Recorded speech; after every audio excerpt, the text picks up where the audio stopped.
The Road to El Dorado, a Dreamworks animation produced in the year 2000, tells the story of a con-man duo who adventures to the city of gold, El Dorado. Their quest is a constant fight between trying to survive and trying to succeed, as they trick the locals into believing they are gods. This video will analyze a scene featured early on in the movie, in which the protagonists, Miguel and Tulio, are trapped in the brig of a ship.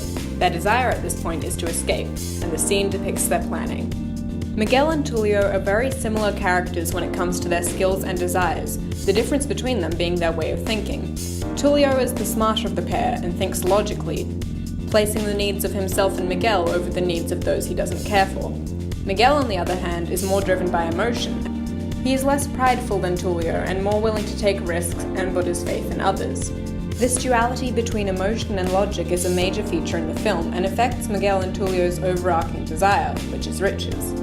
Despite their motivations in this scene being freedom, that goal is still present as they wish to escape to follow this dream. The animation is largely a combination of 2D characters in a 3D generated world. This combination, while helping cut production costs, also allows the film to use much more lifelike camera movements. While this is quite jarring in some scenes, Dreamworks has managed to mesh the styles together nicely by combining realistic proportions with elements of animation commonly seen in 2D animated features. There is an interesting dynamic in the difference between Miguel and Tulio's acting. For such similar characters, this scene displays much of what makes them different. An example of this is the levels the characters are positioned on. While Tulio is explaining his plan, they are both laying on the floor, yet Miguel positions himself lower than Tulio in a more relaxed and open position, while Tulio's arms are crossed tightly and he holds his head higher. This is used to show the audience the difference in their personalities. As usual in 2D, character expressions can be exaggerated beyond that of living humans. The way in which Miguel and Tulio sweep their arms around fluidly helps us get a sense of their theatrical nature and makes them emotive. They're flowy and open, almost all of their movements being in arcs. Expressions are squashed and stretched for emphasis, like Miguel's smile when he says he likes Tulio's plan, and Tulio's exaggerated eye rolls as when Miguel is talking to the horse. Important key expressions are emphasized differently for each character. Tulio stretches up and away, emphasizing his thin figure and more strict personality, while Miguel stretches out and squashes down, great for smiles and warm expressions as well as negative ones, like here. Having these two characters constantly together also leads to a great use of secondary action follow-through. Here, with Miguel being held up by Tulio, their movements directly affect each other. Miguel flailing causes Tulio to have to reorientate himself to avoid losing balance, while Tulio's shuffling moves Miguel. This makes it appear as if both characters have weight and mass. This is not to say that the animation is without fault though.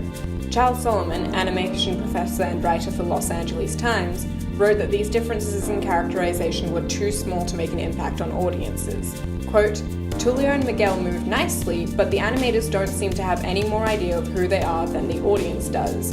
The characters say and do things in such similar ways, who can tell them apart? End quote. Originally, over 100 animators were assigned to work on The Road to El Dorado, but as Dreamworks was simultaneously developing The Prince of Egypt, both funds and staffs were removed from this project, and it shows. There are frames where the characters' proportions go off-model, things look aesthetically unpleasing, and while the 3D elements serve the film well in most scenes, there are others where the difference is incredibly jarring and can ruin the immersion for the viewers. The film was poorly received by both viewers and critics, although this is more likely due to its poorly timed release and smaller advertising budget. The Orlando Sentinel review of the film claimed that while the animation was impressive, the songs and writing was lackluster. In short, The Road to El Dorado is a very useful example of animation done under stress and can teach animators a lot about how to make a visually very appealing movie on a smaller budget and staff, as well as how important character distinction can be when it comes to character acting.